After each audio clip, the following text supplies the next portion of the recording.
अहिले बाबुरामजी र म एउटै पार्टीमा त छैनौँ, तर फेरि मुद्दाको हिसाबले हामी फेरि एउटै मोर्चामा छौँ र इतिहासको आफ्नो कर्मको कारणले हामी अलग हुन खोज्दा पनि हामी फेरि चुम्बकले ताने जस्तो हाम्रो आफ्नो कर्मले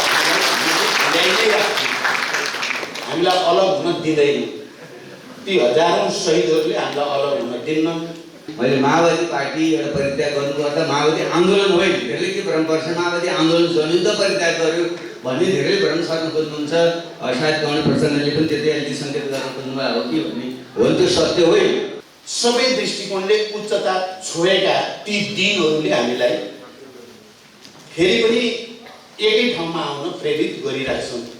म बाबुरामजीलाई फेरि एकचोटि यो कार्यक्रममा त्यसमा हाम्रो अलिकति सहमति त्यहाँ बन्न सकेन, त्यसले गर्दा नि म लगायत केही साथीहरू हामी अलग्गै हिँडेका नै हौँ।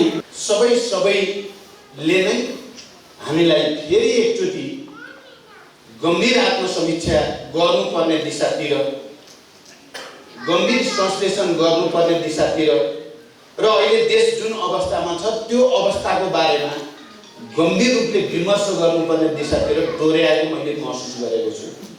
यस अर्थमा यो कार्यक्रम एउटा पुस्तक विमोचनको कार्यक्रम जस्तो मात्रै मैले ठानेको छैन। कमल प्रचण्डसँग पनि मेरो आग्रह छ, हाम्रो पुस्ताले अब हामीले चाहिँ बढी लोभ लालच हामीले गर्न हुँदैन।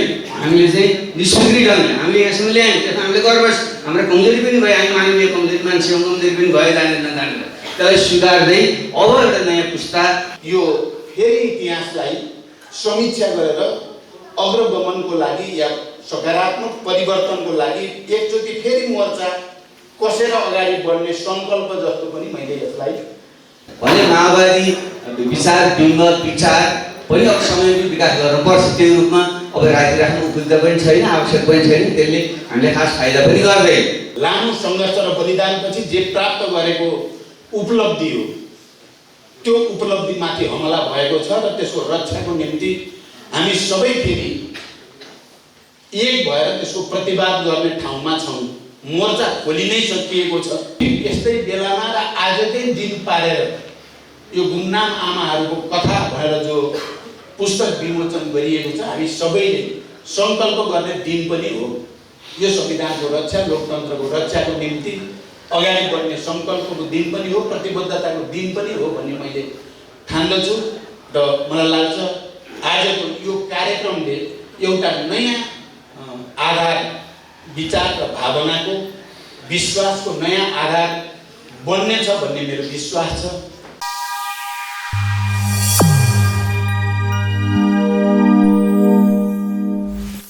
गुमनाम आमाहरूको कथा पुस्तकका रचनाकार, मेरो लामो राजनीतिक जीवन यात्राका सहयोगता कमरेड बाबुराम भट्टराई, नेपाली कांग्रेसका वरिष्ठ नेता रामचन्द्र पौडेलजी,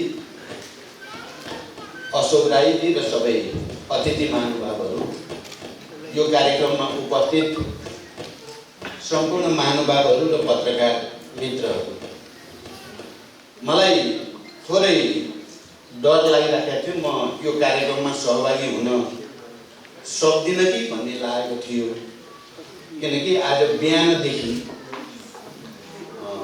जनयुद्ध र जनआन्दोलनका शहीदहरूलाई सम्मान गर्ने कार्यक्रम र विमोचन कार्यक्रमहरूको एउटा श्रृङ्खला नै थियो मेरो अगाडि र पछि फेरि म भर्खरै सिन्धुली जानै पर्ने एउटा सार्वजनिक कार्यक्रम, हजारौं जनता त्यहाँ जुटेको स्थितिको कारणले म बडो अप्ठ्यारो मानेर बाबुरामजीलाई मैले फोन गरेको थिएँ। म त ढिलो पो हुने भयो, मैले 2 बजे आउन सक्दिनँ कि अथवा म नआउँदा पनि के होला भन्ने पनि कुरा गरेँ। तर बाबुरामजीले तपाईँ आउनै पर्छ, तपाईँ जसरी पनि आउनुहोस् भनेपछि मैले ढिलो छिटो आइपुगेँ, खुसी लागेको छ। आजको दिन एउटा विशिष्ट ऐतिहासिक दिन हो भन्ने कुरा अब यसका पक्षमा बोल्नेलाई पनि यसको विपक्षमा बोल्नेलाई पनि लागिसकेको छ सिङ्गै राष्ट्रलाई। र मेरो लागि अहिले यो गुमनाम आमाहरूको कथा पुस्तकभित्र भएका कयौं रचनाहरू हिजो जनयुद्ध कालमै लेखिएका रचनाहरू र मैले त्यति बेलै पढेका रचनाहरू छन् भने कतिपय मैले फेरि नपढेका रचनाहरू पनि छन्। पहिला पढेका र नपढेका रचनाहरू सबैलाई सरसर्ती नियाल्दा मलाई हिजोका सबै स्मरणहरू अनुभूतिहरू ताजा भएर आएको महसुस गरेँ। अहिले बाबुरामजी र म एउटै पार्टीमा त छैनौँ, तर फेरि मुद्दाको हिसाबले हामी फेरि एउटै मोर्चामा छौँ र इतिहासको आफ्नो कर्मको कारणले हामी अलग हुन खोज्दा पनि हामी फेरि चुम्बकले ताने जस्तो हाम्रो आफ्नो कर्मले हामीलाई अलग हुन दिँदैन। ती हजारौं शहीदहरूले हामीलाई अलग हुन दिन्नन्, ती हजारौं घाइते अपाङ्गहरूले हामीलाई अलग हुन दिन्नन्, ती हजारौं बेपत्ता योद्धाहरूले पनि हामीलाई अलग हुन दिन्नन्। त्यति बेलाका हाम्रा उदात्त विचारहरू धेरै माथि मानवीय संवेदनाका अनुभूतिको तीव्रताका सबै दृष्टिकोणले उच्चता छोएका ती दिनहरूले हामीलाई फेरि पनि एकै ठाउँमा आउन प्रेरित गरिरहेछन्। म बाबुरामजीलाई फेरि एकचोटि यो कार्यक्रममा तपाईले मलाई आमन्त्रण गरेर र आउनै पर्छ पनि भनेर जो आग्रह गर्नुभयो त्यसको लागि विशेष धन्यवाद दिन चाहन्छु। र मैले यसलाई सामान्य प्राविधिक घटनाको रूपमा लिएको छैन। यो गुमनाम आमाहरूको कथाभित्रका संस्मरणहरू, घटनाक्रमहरू, त्यहाँका पात्रहरू र पात्रहरूको सम्बन्धमा बाबुरामजीले गरेका विश्लेषणहरू सबैले नै हामीलाई फेरि एकचोटि गम्भीर आत्मसमीक्षा गर्नुपर्ने दिशातिर, गम्भीर संश्लेषण गर्नुपर्ने दिशातिर र अहिले देश जुन अवस्थामा छ त्यो अवस्थाको बारेमा गम्भीर रूपले विमर्श गर्नुपर्ने दिशातिर डोर्याएको मैले महसुस गरेको छु। यस अर्थमा यो कार्यक्रम एउटा पुस्तक विमोचनको कार्यक्रम जस्तो मात्रै मैले ठानेको छैन। यो फेरि इतिहासलाई समीक्षा गरेर अग्रगमनको लागि या सकारात्मक परिवर्तनको लागि एकचोटि फेरि मोर्चा कसेर अगाडि बढ्ने सङ्कल्प जस्तो पनि मैले यसलाई ठानेको छु। मलाई लाग्छ तपाईँ यहाँ उपस्थित महानुभावहरूले कहीँ न कहीँ कतै न कतै यो अनुभूति गरिराख्नु भएको होला भन्ने मलाई लाग्छ। आज पहिलो मैले विमोचन गर्दा एउटा नयाँ खालको चाहिँ किताबको मैले विमोचन गरेँ। पहिलो पटक जनयुद्धका शहीदहरू, बेपत्ता योद्धाहरू, घाइते अपाङ्गहरूको जीवन गाथा एउटा जिल्लाको, जुन जिल्ला जनयुद्धको पुरै अवधिभरि सबभन्दा धेरै राज्यद्वारा बेपत्ता पारिएका व्यक्तिहरू भएको जिल्लाको रूपमा परिचित छ। त्यो नेपालका विभिन्न सङ्घ संस्थाहरूले मात्र होइन, संयुक्त राष्ट्र सङ्घले पनि त्यसलाई रेकर्ड गरेको छ, बर्दिया जिल्ला। र त्यो बर्दिया जिल्लाको पनि थारू समुदाय, सबभन्दा बढी बेपत्तामा पारिने समुदायभित्र थारूहरू परेका छन्। र त्यस जिल्लाको एउटा नगरपालिका 12 बर्दिया नगरपालिका, त्यो नगरपालिकाले औपचारिक रूपमा, वैधानिक रूपमा सरकारी तवरबाट ती शहीदहरूको जीवन गाथा 800 पृष्ठभन्दा ठुलो, 850 पृष्ठ करिबको एउटा ग्रन्थ प्रकाशित गरेर मैले त्यसलाई विमोचन गर्ने, लोकार्पण गर्ने अवसर मलाई प्राप्त भयो। त्यहाँ सबै सरकारी कर्मचारी समेत संलग्न भएर औपचारिक र वैधानिक अर्थमा जनयुद्धका शहीदहरूलाई सम्मान गरिएको कार्यक्रम र त्यसको बारेमा जीवनगाथा लेखिएको किताबको विमोचन आफैमा मेरो लागि एउटा नयाँ अनुभूति थियो। यद्यपि म पहिलोचोटि सङ्घीय लोकतान्त्रिक गणतन्त्रको प्रधानमन्त्रीको रूपमा रहँदै गर्दा र कमरेड बाबुराम भट्टराई त्यति बेला अर्थमन्त्री र अरू थुप्रै मन्त्री साथीहरू हुँदै गर्दा हामीले क्याबिनेट बैठकको पहिलो बैठक, मैले नेतृत्व गरेको बैठकको पहिलो निर्णय जनयुद्ध र जनआन्दोलनका शहीदहरूलाई राष्ट्रिय शहीद घोषणा गर्ने र उनीहरूलाई यथोचित सम्मान गर्ने भन्ने निर्णय थियो। प्राविधिक कारणले पछि त्यसलाई स्थापित हुन दिइएन, तर त्यो पहिलो निर्णय थियो। भने आज लोकार्पण गरेको त्यो पुस्तक चाहिँ मेरो हातबाट लोकार्पण भएको पहिलो वैधानिक पुस्तक सरकारी छाप सहितको पुस्तकको रूपमा भयो। आफैमा त्यो अनुभूति आजको दिनको एउटा अलि भिन्न प्रकृतिको अनुभूतिको रूपमा मलाई भयो भने दोस्रो फेरि दुस्साध्य जनयुद्ध भन्ने शीर्षकको गङ्गा कार्की हाम्रो एकजना पुरानो कमरेड अहिले केन्द्रीय समितिको सदस्य पनि हुनुहुन्छ, जो जनयुद्धका थुप्रै मोर्चाहरूमा आफै सहभागी हुनुभएको छ। उहाँले लेख्नु भएको संस्मरणात्मक हो, त्यो पनि विभिन्न युद्ध मोर्चाका उहाँका प्रत्यक्ष अनुभव र अनुभूतिहरू सँगालिएको दुस्साध्य जनयुद्ध शीर्षकको किताबको विमोचन गर्ने अवसर पनि मलाई प्राप्त भयो। त्यो पनि आफैमा हिजोका अनुभव अनुभूतिहरूलाई ताजा गराउने बडो जीवन्त दस्तावेजको रूपमा त्यो रहेको छ। त्यसको लोकार्पण र अहिले डाक्टर बाबुराम भट्टराईले लेखेको यो किताब, जो उहाँको लेखन शैली राम्रो छ, उहाँको विश्लेषणात्मक क्षमता जहिले पनि माथि छ र उहाँको बौद्धिकता र भावनात्मक प्रस्तुतिको बारेमा म पहिलेदेखि नै जानकार छु। मैले त्यहाँ शीर्षकहरू हेर्दै जाँदा म र उहाँ स्विजरल्यान्ड भ्रमणमा जाने प्रसङ्ग चाहिँ कोट्याउनु भएको रहेछ। हुन त बाबुरामजी र मेरो धेरै प्रसङ्ग छन्। 25 वर्षको सहयात्रामा, 10 वर्षको युद्धमा, 10 वर्षको शान्ति प्रक्रिया र संविधान निर्माण प्रक्रियामा हाम्रा सम्बन्धका धेरै आयामहरू छन्। ती पनि मलाई लाग्छ समयक्रममा उद्घाटित हुँदै पनि जाला, तिनको व्याख्या विश्लेषण हुँदै पनि जाला भन्ने लाग्छ। जे भए पनि आजको दिन मेरो लागि यी तीनटा पुस्तकहरूको विमोचनको दिन जो हुन आइपुग्यो, यी तीनटैका आफ्ना अलग अलग चाहिँ आयाम हुँदाहुँदै पनि ती एकअर्कामा जोडिएका छन् र तिनले कहीँ न कहीँ हामीलाई एउटा उद्देश्यतर्फ अगाडि बढ्न, इतिहासको समीक्षा वैज्ञानिक ढङ्गले गर्न प्रेरित गरेका छन् र यसले अगाडिको दिशानिर्देश गर्नको निम्ति पनि महत्त्वपूर्ण भूमिका खेल्छन् भन्ने मैले महसुस गरेको छु।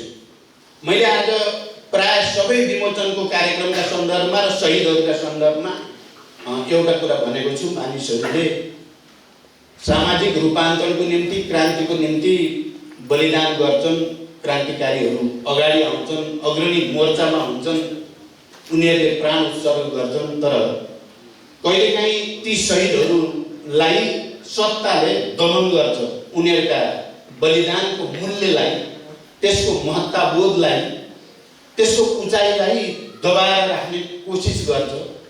कार्ल मार्क्सले त्यति बेलै भन्नुभएको कुरा मैले जनयुद्धको तयारीको क्रममा पनि र जनयुद्धभरि पनि मैले धेरैचोटि त्यसलाई उद्धरण गर्ने गर्थेँ।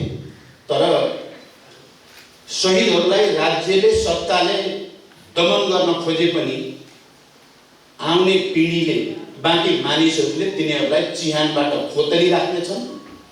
उनीहरूले गरेको त्याग, बलिदान सामाजिक रूपान्तरणको निम्ति, सामाजिक क्रान्तिको निम्ति, त्यसलाई अगाडि बढाउनको लागि चिहानबाट निकालेर कङ्कालहरू चाहिँ अगाडि बढ्नेछन् र जिउँदा मानिसहरूलाई प्रेरित गर्नेछन् भनेको प्रसङ्ग र हामीले त्यति बेला चाहिँ तयारी गर्दै गर्दा स्वयं बाबुराम भट्टराई र मैले नेपालको इतिहासको अध्ययन गर्ने र नेपालमा पनि चिहानमा पुरिएका शहीदहरूलाई खोतलेर निकाल्ने सन्दर्भमा लखन थापालाई निकाल्ने कुरा होस् या भीमदत्त पन्तहरूलाई अनि गरिमाका साथ स्थापित गर्ने कुरा होस् या अन्य तमाम शहीदहरू, हामी कामी बुढा जस्ता गुमनाम चाहिँ शहीदहरूलाई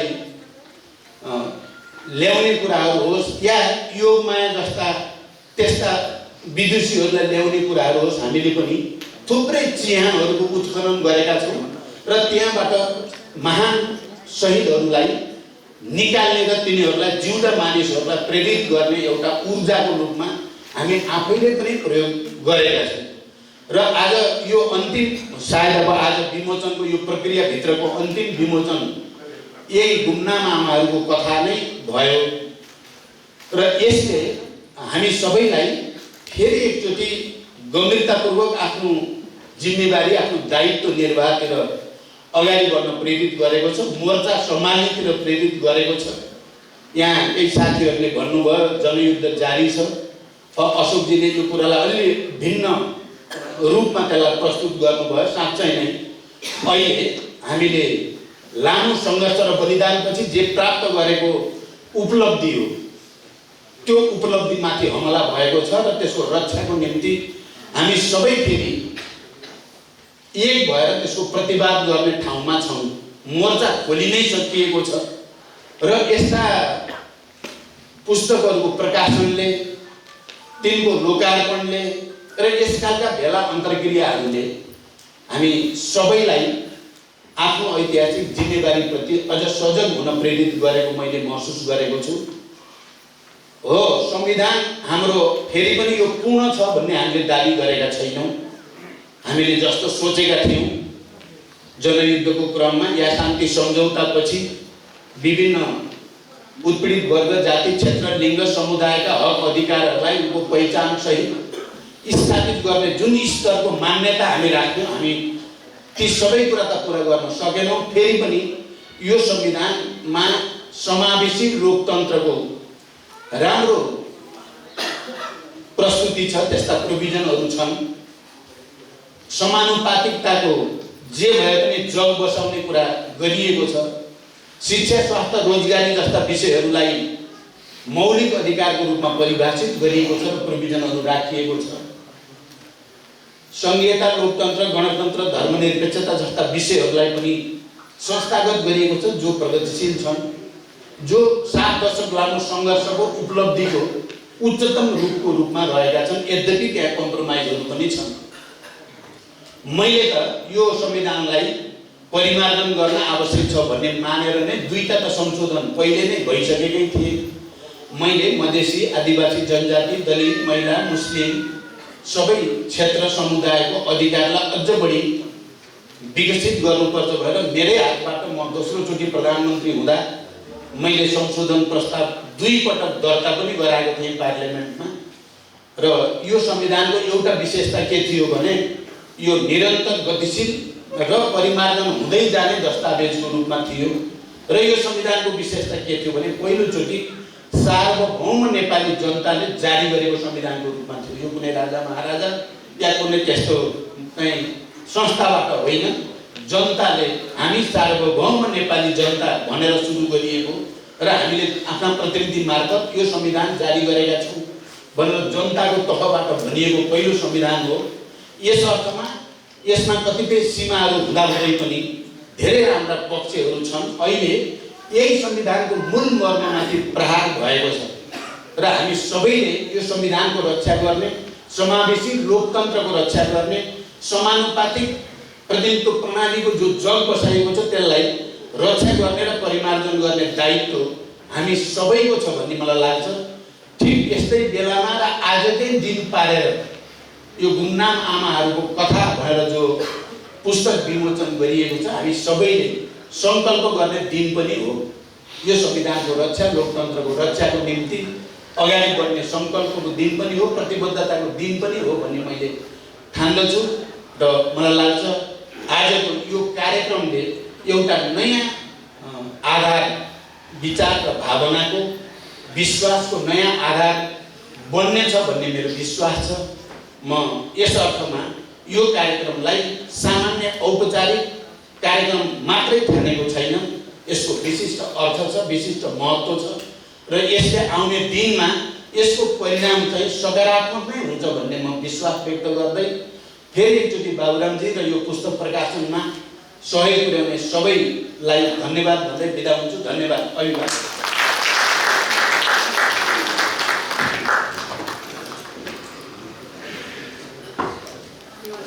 यस कार्यक्रमका सभाध्यक्षज्यू, उपस्थित भएर अत्यन्त महत्त्वपूर्ण भूमिका निर्वाह गर्नुभएका मेरा अन्य मित्र पूर्व प्रधानमन्त्री तथा नेकपाका अध्यक्ष पुष्पकमल दाहाल प्रधानज्यू, हाम्रो पार्टी जनता समाजवादी पार्टीका वरिष्ठ नेता अशोक राईज्यू, साथी डाक्टर मुना पौडेलज्यू, साथी तुलानारायण शाहज्यू र यहाँ उपस्थित हुनुभएका रामचन्द्रजी गइसक्नु भएको हुनाले मैले उहाँलाई सम्बोधन गरिकन उहाँहरूको माग गरेछु र यहाँ उपस्थित हुनुभएका सम्पूर्ण महानुभावहरू र पत्रकार साथीहरू यहाँ सबैलाई हार्दिक नमस्कार।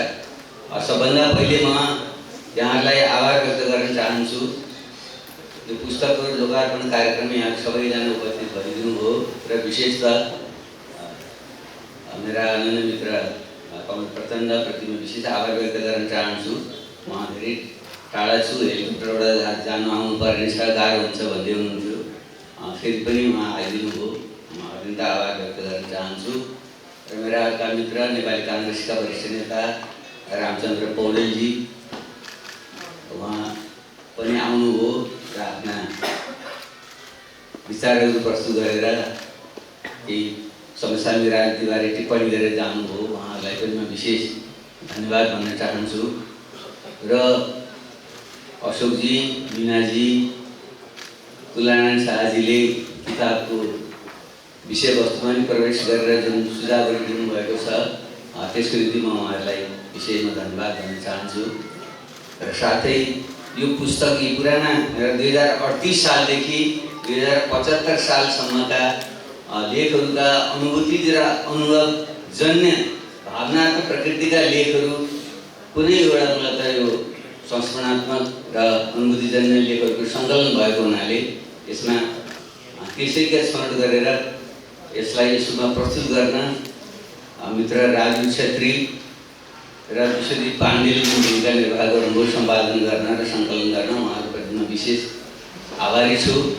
र छोटो समयमा हतार नै भए पनि प्रिन्ट गरेर सकेसम्म आज यो फागुन 1 गते एउटा विशिष्ट दिन पनि हो, त्यसैले यसै दिनमा प्रकाशित गरिदिनुहोस् भन्ने आग्रहलाई स्वीकार गरेर फाइन प्रिन्टले पनि समयमै जो प्रकाश गरिदियो फाइन प्रिन्टलाई पनि विशेष म धन्यवाद भन्न चाहन्छु। मैले आफ्नै पुस्तकको बारेमा धेरै भनिराख्नु आवश्यक छैन, उपयुक्त पनि हुँदैन। विज्ञ पाठकहरूले नै पढेर यसबारे थप सुझावहरू दिनुभयो भने त्यसलाई आगामी संस्करणहरूमा यसलाई सच्याउने र अन्य लेख्ने क्रममा विशेष ध्यान दिने मेरो प्रयत्न चाहिँ रहनेछ। तर मैले खालि केही कुराहरू मात्रै राखेर म आफ्ना भनाइ संक्षेपमा म अन्त्य गर्न चाहन्छु। पहिलो कुरा यस किताबकै बारेमा मित्र तुलानारायण शाहजीले जुन राख्नुभयो, यसको शीर्षक अलि शीर्षक र यसको रूप र सार त्यति मिलेन कि भन्ने जुन कुरा गर्नुभयो त्यसमा तर्क त छ, तर मेरो विचारमा यो म अलि बढी हुन त यो गहिरा आख्यान नै हो, तैपनि म अलि बढी सैद्धान्तिक प्रकृतिका लेखहरू, बढी अर्थराजनीतिक शास्त्रीय वैचारिक लेखहरू नै बढी लेख्न रुचाउने र मेरा अधिकांश प्रकाशनहरू त्यसमै केन्द्रित पनि छन्। तर मेरो चाहे सबै मान्छेको हुन्छ जीवनको र रुचिको अर्को पाटो पनि हुन्छ, जुन भावनात्मक जुन एउटा पक्ष हुन्छ। आफ्ना अनुभूतिहरूलाई असम्पादित ढङ्गले खुलस्त ढङ्गले प्रस्तुत गर्ने एउटा रुचि पनि हुन्छ।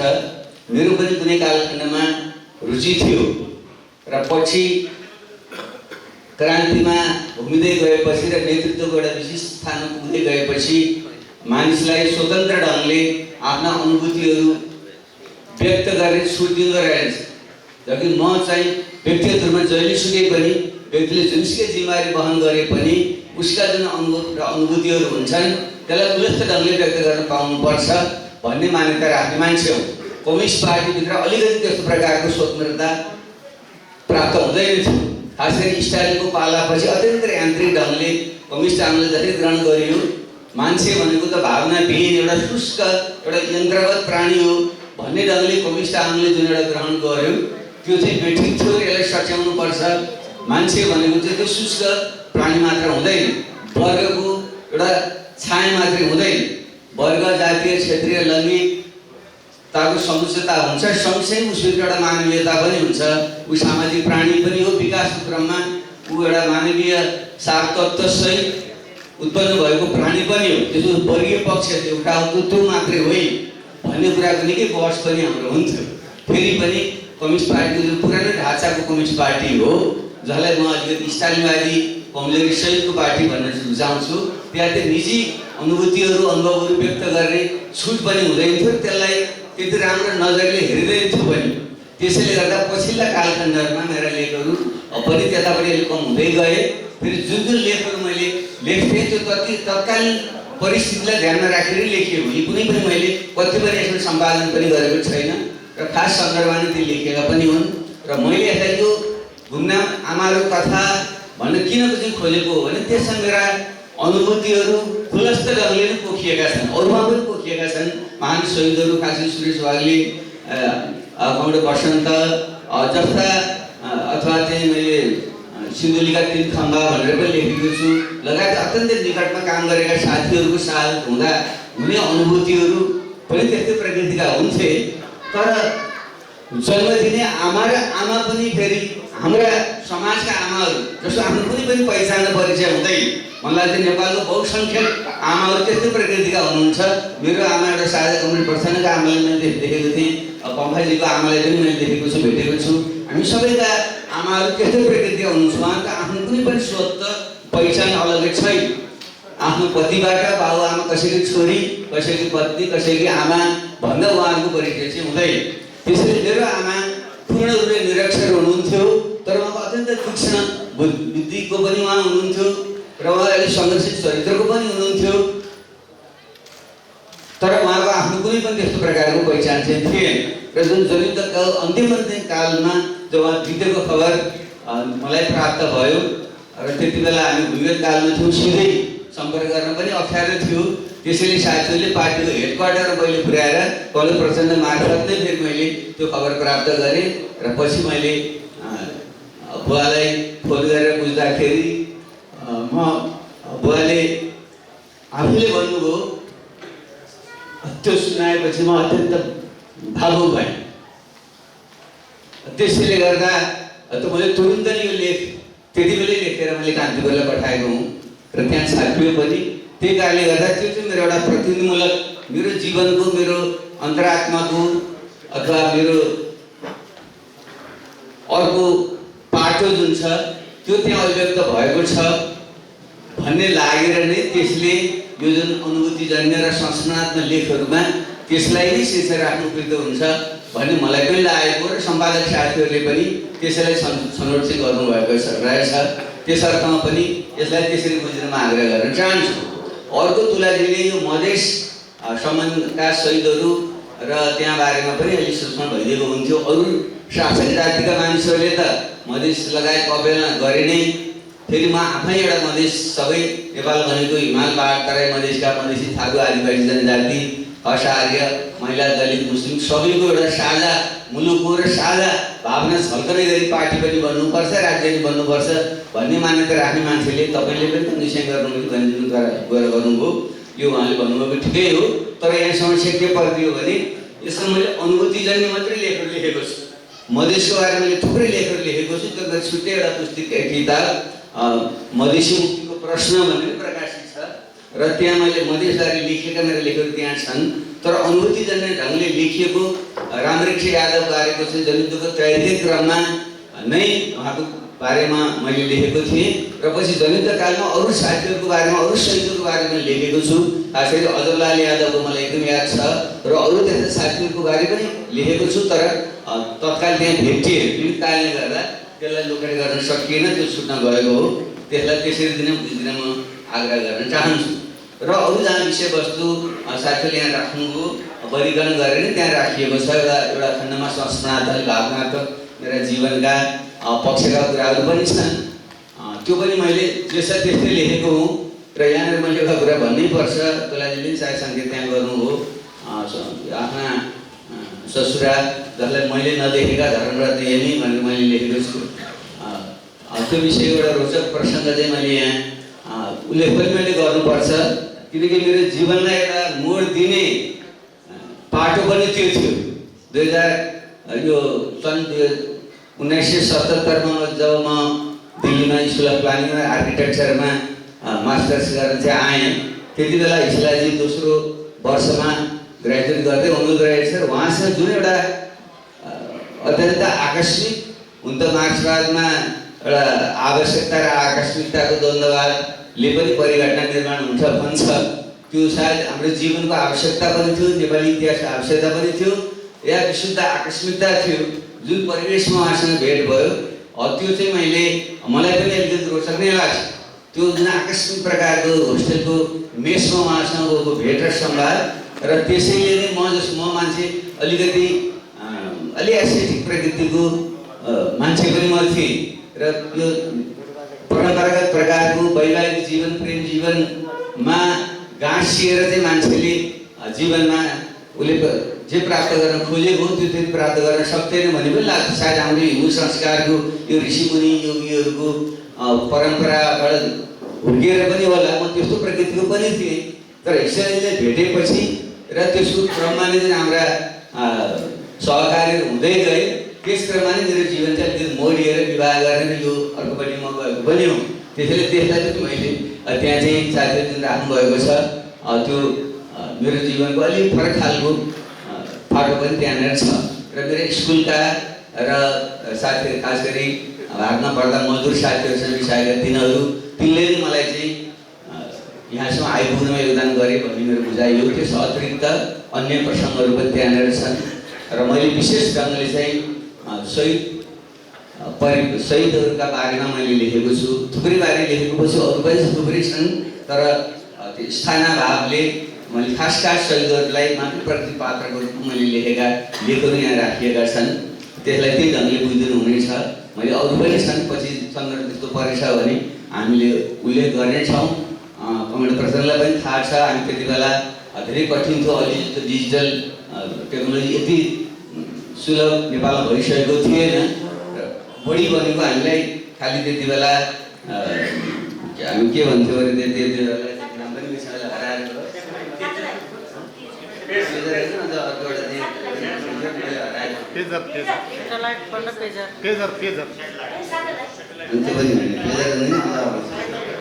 फोटोकपी गरेर मात्रै पठाइदिनु त्यसो फ्याक्स पनि इमेल भन्दैन। अब इमेल पनि आइसकेको थियो नि,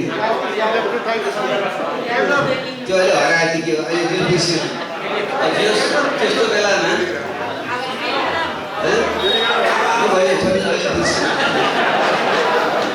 त्यस्तो बेलामा पनि मलाई एकदम याद छ।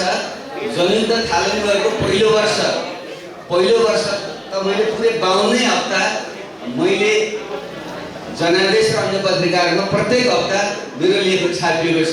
त्यसले त्यस क्रममा भएका सबै शहीदहरू र त्यसपछिका वर्षहरूमा पनि प्रायः शहीदहरूको विषयमा चाहिँ मैले लेखेको छु र त्यो चाहिँ फेरि कुनै बेला चाहिँ हामीले त्यसलाई प्रकाशन गर्न सम्भव हुनेछ भन्ने मलाई चाहिँ विश्वास छ। र अर्को पाटो मैले लेखेको केही व्यक्तिहरूको बारेमा पनि मैले लेखेको छु। अब केही चाहिँ अलि अप्रिय पनि छन्। मैले सुरुमा नै भनेको छु मेरो एउटा प्राकृतिक सोच भनेको सर्वजना हिताय अलिकति मानवीय ढङ्गले सोच्ने पनि मेरो एउटा हो। त्यसो भन्दा यो अहिले मार्क्सवादी हो भन्ने पनि साथीहरूलाई लाग्न सक्छ, तर मलाई लाग्छ मैले मार्क्सवादको विकास गरेको र पछिल्लो चरणमा जुन अध्ययन गर्ने कोसिस गरेको छु त्यसरी हेर्दाखेरि चाहिँ मार्क्सले नै कम्युनिस्टहरू नै वास्तवमा सही अर्थमा चाहिँ मानवतावादी हुन्छन्। यो वर्गीय समाजले मान्छेलाई अपूर्ण बनाएको छ, वर्गीय रूपमा खण्डित गरेको छ र त्यसैले पूर्ण मानव हुने लक्ष्य नै साम्यवादको लक्ष्य हो भन्ने उहाँका प्रारम्भिक भनाइहरू छन्। पछिल्लो चरणमा मानिसहरूले त्यसलाई त्यो ढङ्गले अलिकति बुझ्दिएन।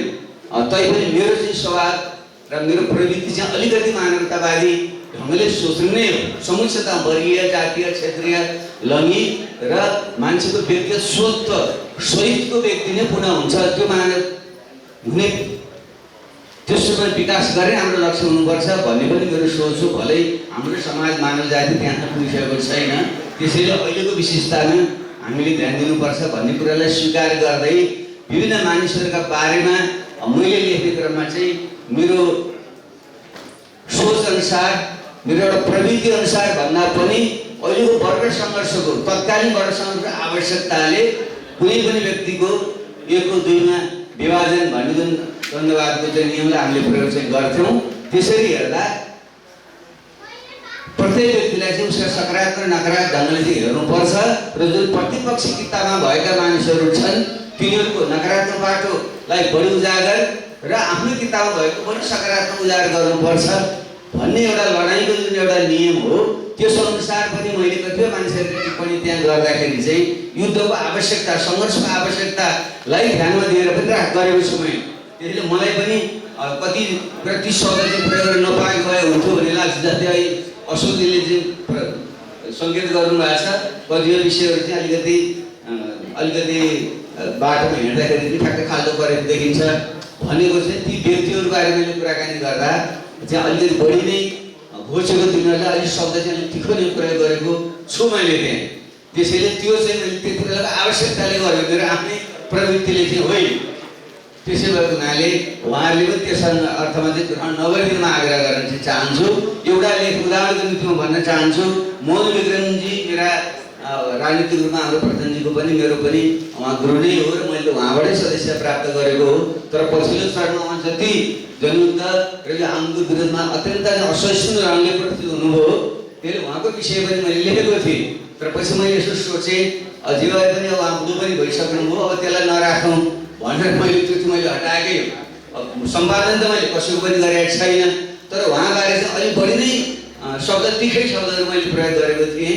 त्यो चाहिँ अब बुढो भइसकेको मान्छे, गुरु जस्तो मान्छेलाई अब किन बढी बस्ने भनेर मैले त्यसलाई चाहिँ यहाँ राखेँ। त्यो त मैले गरेको छु, तर शब्दको हेरफेर चाहिँ मैले कतै पनि गरेको छैन। त्यसैले त्यसलाई पनि त्यही ढङ्गले बुझिदिनु होला भन्ने चाहिँ मेरो चाहिँ आग्रह छ। र चौथो खण्डमा चाहिँ मैले जुन भ्रमणका संशोधनात्मक कुराहरू गरेको छु, प्राय भ्रमण मैले अलिकति अध्ययनकै निम्ति केही ज्ञान सिक्नेकै निम्ति गर्ने गर्छु। र एउटा भ्रमण त गर्नु प्रथम दरमा शिशुलाई हामी सँगै गएका थियौँ र त्यहाँको अध्ययनले पनि संहिता र हाम्रो जुन 3 तहको संहिताको ढाँचामा हामी गएका छौँ। विकासको चाहिँ बाटोको विषय पनि हामी धेरै कुरा सिकेका पनि हौँ र हाम्रो संविधानमा धेरै सोध्ने गर्नुहुन्छ। तपाईँहरू खास गरी हाम्रा कति मधेसका साथीहरूले सोध्ने गर्नुहुन्छ, तपाईँले कहाँ यो 3 तहको ल्याउनु भयो? संहिता त 2 तहको हुन्छ, प्रदेश र केन्द्र मात्रै हुन्छ, यो 3 तह कताबाट ल्याउनु भयो भन्ने कुरा बढी गर्नुहुन्छ। मलाई सम्झना भएसम्म हामीले त्यो स्विजरल्यान्डको त्यो 3 तहको अथवा उनीहरूको जनता तल्लो तहलाई झन् बढी बलियो बनाउने जुन धारणा अगाडि बढाएका छन् र त्यहाँको विकासको तरिका हेर्दा पनि त्यहाँको चाहिँ पुँजीवादी देश भए पनि त्यहाँको अरू देशको जस्तो अनियन्त्रित प्रकारको पुँजीवाद भन्दा पनि त्यो अलिक मध्यम प्रकारका पुँजी र साना पुँजीलाई प्रश्रय दिने र त्यहाँको स्थानीय पुँजी र त्यहाँका लगानीकर्तालाई बढी प्रश्रय दिने ढङ्गको जुन त्यहाँको विकासको बाटो चाहिँ हुँदो रहेछ। र जलविद्युत योजनाहरू सञ्चालन गर्दाखेरि पनि त्यो जलविद्युतको सेयर चाहिँ बढी नै त्यहाँको स्थानीय जुन तहहरू छन् तिनीहरूले नै बढी चाहिँ सेयर त्यसले लिने, यस्तो ढाँचाले चाहिँ हामीले अलिकति बढी प्रभावित गरेको पनि हो। त्यसैले संविधानमा हामी धेरै ती कुराहरू राख्ने प्रयत्न पनि हामीले गरेका छौँ। त्यही ढङ्गले नै हामीले गऱ्यौँ। र पछिल्लो चरणमा र युरोप र अमेरिकाको भ्रमण चाहिँ मैले माओवादी पार्टी एउटा परित्याग गर्नुपर्दा माओवादी आन्दोलन होइन, धेरैले के भ्रम पर्छ माओवादी आन्दोलन जनयुद्ध परित्याग गर्यो भन्ने धेरै भ्रम सर्न खोज्नुहुन्छ। सायद कर्ण प्रचण्डले पनि त्यति अलिकति सङ्केत गर्न खोज्नुभएको हो कि भन्ने हो, त्यो सत्य होइन। म त त्यसले जुन एउटा कार्यभार पुरा गर्यो, अब आगामी दिनमा अलिक फरक ढङ्गले जाउँ है, यसलाई रूपान्तरण गरौँ, आन्दोलनलाई रूपान्तरण गरौँ र बाटो र विचारलाई विकास गरौँ भन्ने नै मेरो अवधारणा हो। त्यसमा हाम्रो अलिकति सहमति त्यहाँ बन्न सकेन, त्यसले गर्दा नि म लगायत केही साथीहरू हामी अलग्गै हिँडेका नै हौँ। फेरि कहिले पनि जनयुद्ध भेटिन्थ्यो, गलत थियो भन्ने कुरामा सहमत हुन सकिँदैन, किनकि जो नेपाली समाजको आवश्यकता थियो भने माओवादी विचार पनि अब समयमै विकास गर्नुपर्छ। त्यो रूपमा अब राखिराख्नु उपयुक्त पनि छैन, आवश्यक पनि छैन, त्यसले हामीले खास फाइदा पनि गर्दैन। तर त्यति बेला नेपालको सन्दर्भमा जुन निरङ्कुश राजतन्त्र र थियो र एउटा पुँजीवादको पनि विकास नभएको जुन अवस्था थियो, त्यहाँ एकचोटि धक्का नदिइकन हुँदैन भनेर नै हामीले त्यसलाई धक्काकै रूपमा हामीले अगाडि बढाएकै थियौँ। हाम्रा असहमति बहसहरू अरू विषयमा भए तर जनयुद्धकै आवश्यकता छ कि छैन भन्ने विषयमा हाम्रो बहस कहिले पनि भएको होइन। त्यसर्थ पनि मैले यो पछि माओवादी पार्टी परित्याग गरेपछि अथवा संविधान सभाबाट संविधान जारी भएर एउटा श्रृङ्खला पार गरिसकेपछि अर्को बाटो लिएपछि अब विचारको विकास कसरी गर्ने, विश्व कहाँ पुगिसकेको छ एकचोटि हेरौँ, नेपाललाई पनि बुझौँ र फेरि विश्व पनि हेरौँ भनेर युरोप र अमेरिकाको भ्रमण र मध्यपाली लोकमार्ग मार्फत पूर्वदेखि पश्चिमसम्मको भ्रमण गरेको कुरा चाहिँ मैले लास्ट पार्टमा चाहिँ मैले त्यो कुरा राखेको छु। त्यो चाहिँ प्रकाशित पनि भएको छैन, नयाँ पनि छ। मैले संसदमा बोलेको चाहिँ विषयलाई संक्षिप्तीकरण गरेर त्यहाँ राखिएको छ। त्यहाँ चाहिँ मैले अलिकति अहिलेको विश्वमा हामीले विश्व कहाँ पुगेपछि विश्व चाहिँ एउटा उत्तर पुँजीवादी र उत्तर साम्यवादी भन्न म रुचाउँछु, किनकि हिजोका साम्यवादी देशहरू साम्यवादी विचारहरू त्यही रूपमा कहीँ पनि प्रयोग भइरहेको चाहिँ छैन। त्योभन्दा अगाडि बढेको विचारको खोजी भइरहेको छ भन्ने अर्थमा यी भ्रमण र मेरा अनुभूतिहरू त्यहाँनिर राखिएको हो। त्यसले किताबका मूल प्रसङ्ग यिनै छन् र जो सुझावहरू यहाँले दिनुभएको छ खास गरी अशोकजीले दिनुभएको कुरा सही नै हो। त्यति बेलाको प्रसङ्गमा जो कतिपय नामहरू छन्, प्रसङ्गहरू छन् जुन उल्लेख गरिएको छ, कुनै फुटनोट त्यहाँ नराख्दाखेरि, पार्टी पनि नराख्दाखेरि चाहिँ पाठकलाई चाहिँ अलिक बुझ्न अलिकति गाह्रो चाहिँ हुन्छ। त्यसैले अर्को संस्करण भयो भने त्यहाँ चाहिँ पार्टी पनि राख्नु उपयुक्त हुन्छ भन्ने कुरा मलाई सही नै लाग्छ। त्यस अतिरिक्त साथीहरूले जुन सुझावहरू दिनुभएको छ म त्यस रूपमा आभार व्यक्त गर्न चाहन्छु। र अब अलिकति यो जनयुद्धलाई नै बुझ्ने विषयमा आज फागुन 1 गते हो जनयुद्धको सुरुवात भएको, अहिले 25 वर्ष पुगेर 26औं वर्षपछि लाग्दैछ र यसले यो के हो त भन्ने विषयको मलाई अलिकति चिन्ता चाहिँ लाग्छ। खास गरी यसलाई अलग्गै कमल प्रधानले जुन अहिले सङ्केत गर्नुभएको छ, अब हामी फेरि त्यही रूपमा उही माओवादी पार्टी अलग अलग जुन ठाउँमा टुक्रेर हामी हिँडेका छौँ, सबै एकमा आइदिए हुन्थ्यो भन्ने साथीहरूको अत्यन्त सुलभ बाल सुलभ बुझाइ अथवा अत्यन्त उहाँको पवित्र भावनाले भनिएका धारणाको म सम्मान गर्न चाहन्छु। तर त्यो आवश्यक छैन, सम्भव हुँदैन र त्यो उपयुक्त पनि हुँदैन भन्ने चाहिँ मलाई यहाँ लाग्छ। हामीले पहिलो कुरा त मेरो चाहिँ आग्रह चाहिँ के हो भने अब हाम्रो जनयुद्ध कालभरि नै हाम्रो नेता पनि कमल प्रधान रहिरहनु भएको हुनाले र अहिले पनि देशको एउटा प्रमुख पार्टीको नेता भइरहनु भएको हुनाले उहाँलाई मेरो एउटा साथमा आग्रह पनि के हो भने एउटा त हामी सबैले जो हामी जान हामी छरिएका छौँ र रामचन्द्रजी जानुभयो उहाँलाई पनि मेरो आग्रह थियो, माओवादी जनयुद्ध बारे हामी सबैले एउटा साझा बुझाइ बनाउनु चाहिँ जरुरी छ। नेपाली इतिहासको आधुनिक नेपाली इतिहासको सुवर्णी सन्धिदेखि यताको सबभन्दा ठुलो राजनीतिक परिघटना भनेकै 10 वर्ष जनयुद्ध हो।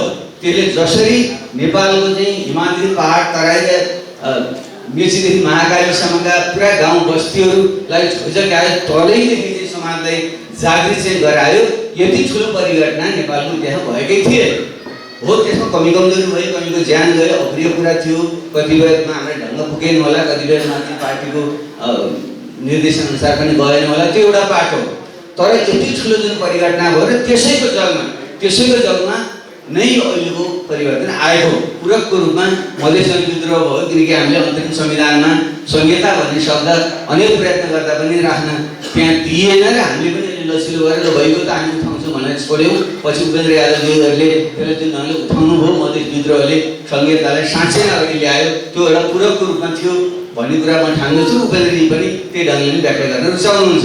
त्यसरी जनजाति आन्दोलन, मधेस त्यो थारू विद्रोह, दलित आन्दोलन लगायतका जुन आन्दोलनहरू भए, मूलत ती जनयुद्धले नै जुन जग पुरानो सामन्तवादी मनुवादी समाजको जुन जगलाई चाहिँ पितृसत्तावादी समाजको जगलाई हल्लाएको थियो, त्यसैको जगमा अरू आन्दोलनको पूरक रूपमा चाहिँ आएका हो। त्यसैले मूल हाम्रो जनयुद्ध हो र अरू चाहिँ त्यसले सहायक आँगा हो। त्यस अर्थमा यो जनयुद्ध जुन अहिले अल्पत्र जस्तो जुन बनेको छ, जनयुद्धको एउटा आधिकारिक इतिहास पनि छैन। मानिसहरूले जनयुद्ध शब्द उच्चारण गरेर ठिकै युद्ध शब्द अलि अप्रिय लाग्छ भने जनक्रान्ति भन्न सकिन्छ, तर त्यति बेला हामी जनयुद्ध भनेका थियौँ। एउटा त्यो एउटा चाहिँ त्यसको चाहिँ पिपुल्स वार भन्ने एउटा स्ट्राटेजिक ट्याक्टिक्स नै थियो, त्यो एउटा फौजी राजनीतिक विचार थियो। तर अहिलेको सन्दर्भमा त्यसलाई फरक ढङ्गले बुझ्न र व्याख्या गर्न सकिन्छ। तर त्यसको इतिहासले नै नकार्ने त्यो एउटा अपराधै थियो भन्ने ढङ्गले बुझिदिने र हामी माओवादी आन्दोलन र जनयुद्धमा लागेर यत्रो क्रान्ति गरेर आएका मान्छेहरू पनि त्यसलाई डिफेन्ड गरेर चाहिँ साहसपूर्वक चाहिँ सिर ठाडो गरेर त्यसको चाहिँ रक्षा गर्न नसक्ने र हामी साँच्चै नै अपराधै गरिरहेका अरे भने जस्तो। र जुन हाम्रो मिडियाहरू जुन छन्, जुन मेन स्ट्रिम मिडिया छ, उसले पनि अहिले भन्दै के भन्छ भने शान्ति प्रक्रियाको सबभन्दा ठुलो उपलब्धि भनेकै माओवादीलाई मूलधारमा ल्यायो। अब यही मूलधार भन्ने शब्दमै 12 बजे सम्बन्धी गर्दाखेरि हामी कत्रो झगडा गरेका छौँ। हामी मूलधारमा आउने होइन, तपाईँको मूलधार गइसक्यो र नयाँ मूलधारमा जाने हो भनेर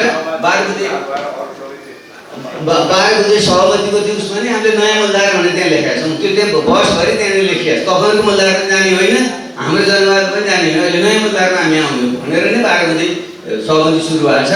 र ब्रेड शान्ति सम्झौता र यतापट्टि त हामी सबैको स्वामित्व हो नि, नेपाली काङ्ग्रेस, एमाले र त्यति बेलाका 7 दल र माओवादीको साझा स्वामित्व 12 बजे सम्झौतादेखि यताका सबै परिघटनाहरू। त्यसैले जनयुद्धले भलै हामीले विविध कारणले गर्दा त्यो शब्दलाई त्यही रूपले स्थापित गर्न सकिएन होला, त्यहाँ लचिलो पनि भयो होला, अलग पाटो होला, तर त्यसपछि यता त हामी सबैको सामूहिक स्वामित्व हो नि। त्यसैले जनयुद्ध त्यो केही पनि थिएन।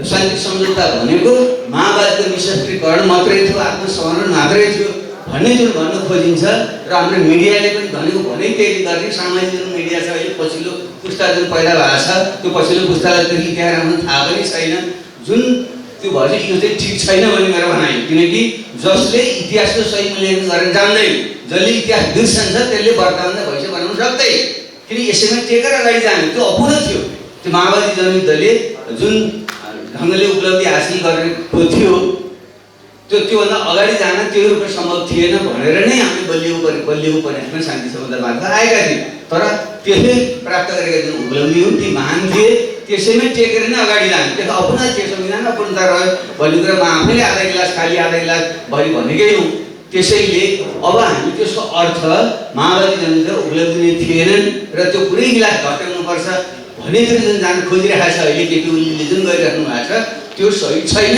त्यो माओवादी भएको कारणले गर्दा होइन हामी त मर्मले जाँदा अझमरी हामी छैन तर नेपाली इतिहासमाथि ठुलो एउटा घात हुन्छ त्यसले सिङ्गो पुस्ताले 70-80 वर्ष 7 सालदेखि लडेर ल्याएको उपलब्धिले एउटा उच्च तहमा हामीले पुर्याएर जुन संविधान सभाबाट संविधान लेखियो र त्यसमा जनयुद्धको जुन भूमिका रह्यो त्यसलाई पछि शान्ति सम्झौताले त्यसलाई स्वीकार पनि गरेका छ त्यो कुराको सही इतिहास लेखिएन त्यही ढङ्गले बुझिएन बुझाइएन जुन नयाँ पुस्ता छ जो अहिले सडकमा निस्किराख्नुबाट बडो खुसी लाग्छ तर उहाँले जनयुद्धबारे केही पनि उहाँलाई थाहा छैन र उहाँले त्यो कुरा बुझ्नु भएन भने यसमा टेकेर उहाँ कसरी जानुहुन्छ भने त्यसैले पनि जनयुद्धको मेरो पहिले भन्नु जनयुद्धको सही एउटा आधिकारिक इतिहास लेख्नु पऱ्यो भन्छु मैले साथीहरू त सरकारमा पनि भइराख्नु भएको छ अहिले पनि यदि हो भने तपाईँहरूले अथवा हामी सबैले एउटा इतिहास जस्तै राजा महाराजाले इतिहास संशोधन मण्डल भन्ने एउटा बनाएर नयाँ इतिहास आफ्नो लेखायो भने हामीलाई आधुनिक एउटा लोकतान्त्रिक आन्दोलनको इतिहासै लेखौँ न विज्ञहरूलाई चाहिँ राखेर र विभिन्न पक्षका मान्छेहरूलाई राखेर यो 97 सालदेखिको चाहिँ लोकतन्त्रको इतिहास लेखौँ त्यसमा 7 सालदेखि 46 साल माओवादी जनयुद्ध मधेस विद्रोह लगायतको चाहिँ एउटा एकीकृत प्रकारको चाहिँ एउटा इतिहास लेखौँ भन्ने मेरो चाहिँ एउटा आग्रह हो र त्यसको निम्ति हामीले एउटा सङ्ग्रहालय बनाउने भन्ने थियो त्यो पनि त्यो ढङ्गले बन्न सकेन सबैले आफ्नो ढङ्गले जानजुन भइरहेको छ त्यो पनि उभिँदै छैन त्यसैले यो सन्दर्भमा मेरो चाहिँ आग्रह छ हामी कुनै आवेगमा नआइकन हामी सबैले अहिलेसम्मका जो उपलब्धि छ नेपाली काङ्ग्रेसले पहिलो चरणमा लोकतन्त्र योगदान गरेकै हो बिचको चरण एमाले पनि झापाकालीन योगदान गरेकै हो र त्यसपछि मुख्य माओवादीले को विद्रोहले जनयुद्धले सम्बन्धमाथि उठाएकै हो र बाँकी काम मधेस आन्दोलन थारू विद्रोह लगायतकाले गरेको हो भने यी सबै आन्दोलनको एउटा एकीकृत आधिकारिक एउटा इतिहास हामीसँग हुनु पर्यो ताकि आगामी पुस्ताले त्यसबारे बुझोस् हाम्रै विश्वविद्यालयमा ती पुस्तकहरू पढाइन् र अन्तर्राष्ट्रिय रूपमा त्यो स्थापित होस् तर विडम्बना के छ भने हामी जिउँदो छँदै प्रचण्ड म लगायत साथीहरू जिउँदा छँदै हुँदै नभएको कुराहरू आविष्कार गरेर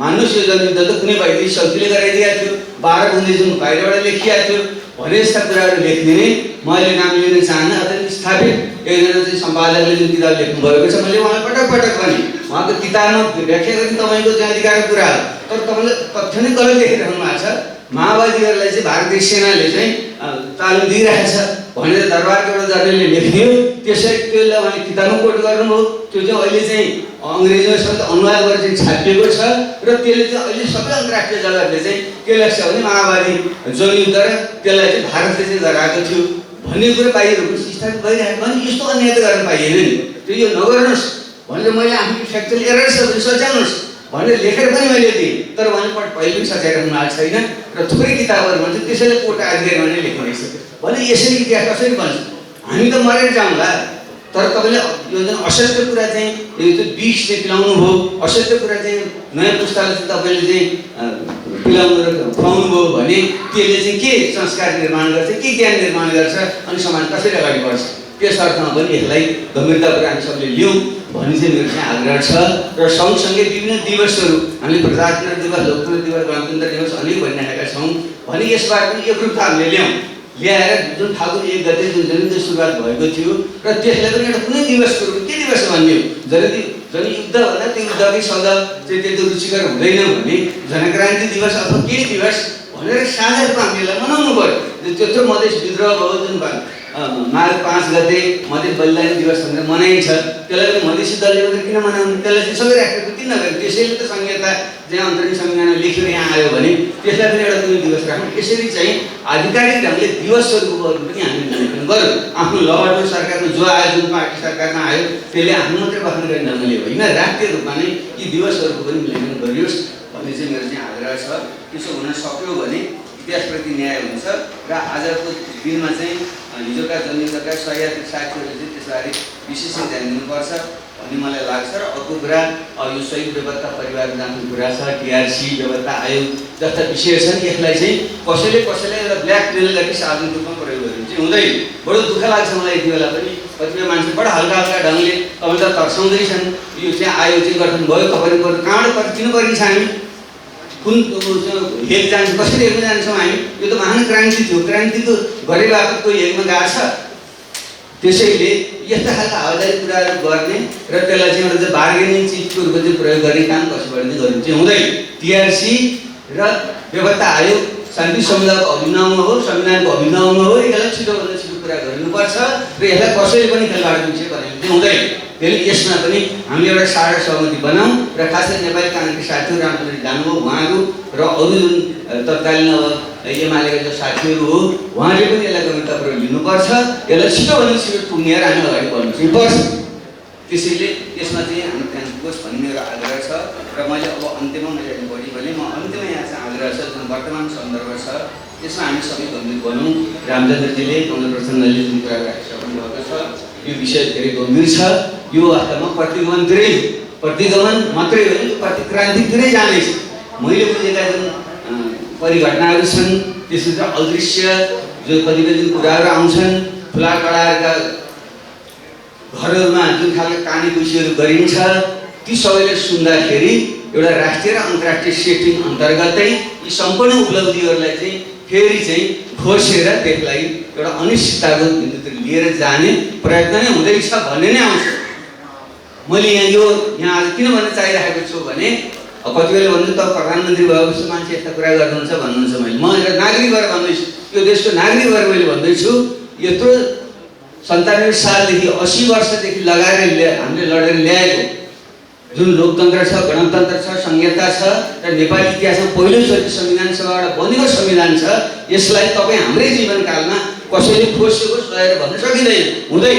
मेरो आग्रह त्यो कि सिङ्गोहरूको पुस्ता फेरि यसको निम्ति लड्ने पुरानो पुस्ता बिपी र टङ्कप्रसाद र बिपी पुष्पलालदेखि लिएर हाम्रो पुस्तासम्मले यसको निम्ति लडेर यहाँसम्म पुर्यायो। अनि त्यसलाई उनी सिसिपस ग्रिक मिथको सिसिपसको ढुङ्गा चाहिँ बोकेर चाहिँ चुचुरो पुर्यायो फेरि तल सट्के झरेको लुडोको खेल जस्तो यसरी खेल गरेर यस्तो खेलबाड गर्न मिल्छ? मिल्दैन, पाइँदैन। त्यसैले अहिले जुन कुरा भइरहेको छ केपी शर्मा ओली एउटा नक्कली राष्ट्रवादको मुकुल ओढेर जुन अहिले सत्तामा पुग्नु हो र अहिले गम्भीर ढङ्गले जुन राष्ट्रघात उहाँ गर्दै हुनुहुन्छ यसलाई सबैले गम्भीरतापूर्वक लिन चाहिँ जरुरी छ। र यो जुन उपलब्धि खोसिँदैछ त्यो खोसेर नदिने निम्ति हामी गम्भीर बन्नु पर्यो। रामचन्द्रजी जानुभयो, उहाँ त लागिरहनु भएकै छ, तर उहाँका पार्टीका नेताहरूले जुन ढङ्गले खुट्टा कमाइराख्नु भएको छ अथवा घर लगाएर खाउँला अथवा कसैले दिएको आश्वासनको भरमा परेर यत्रो घात भन्दाखेरि पनि चुप लागेर बसिराख्नु भएको छ। यो चाहिँ अक्षम्य हुनेवाला छ। यदि कसैले पनि यति बेला पदको लोभ लालच गरेर आफ्नो पार्टीको चाहिँ सङ्कीर्ण स्वार्थलाई ध्यानमा राखेर यो प्रतिक्रान्तिलाई रोक्नको निम्ति अगाडि आउँदैन भने त्यो जनताप्रति पनि गद्दारी हुन्छ, राष्ट्रप्रति पनि एउटा धोका हुन्छ, गद्दारी हुन्छ। यसको निम्ति चाहिँ हामी सबै नेपाली एकजुट हुनुपर्छ र सबै पार्टीहरू आफ्नो पार्टीको घेराभन्दा माथि उठेर अगाडि आउनुपर्छ। जुन नयाँ पुस्ता अगाडि आएको छ मलाई खुसी लाग्छ। हिजो पनि हेरेँ महिलाहरू चाहिँ अत्यन्त नयाँ पुस्ताको महिलाहरू अगाडि आएको मैले देखेँ।